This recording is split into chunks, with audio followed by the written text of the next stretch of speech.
តាមមានមុខរបរអ្វីរកស៊ីបានពេលសេដ្ឋកិច្ចធ្លាក់ចុះមានពេលសេដ្ឋកិច្ចធ្លាក់ចុះ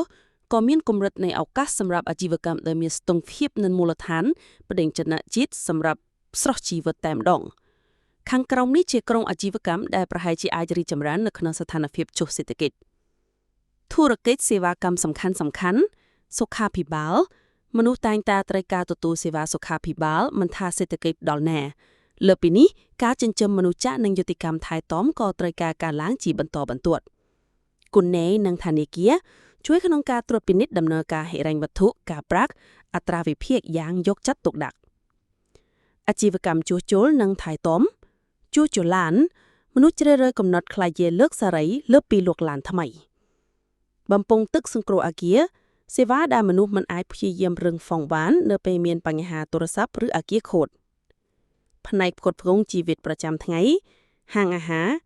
មនុស្សបរិភោគនៅមុនវេលាបើសិនជាបានឲ្យធនធានត្រួតត្រាតែក្រុមសេវាដឹកជញ្ជូននិង Logistics មានតម្រូវការមានន័យថាសេវារហូតដល់ e-commerce បដិជនដឹកជញ្ជូនសម្រួលញ៉ាងផ្នែកស្រស់ស្អាតហើយសេវាឃ្លាំតម្លៃសមរម្យនិងសេវាស្រស់ស្អាតធ្វើសក់ធ្វើសម្ភារសម្អាតមុខជាតម្រូវការ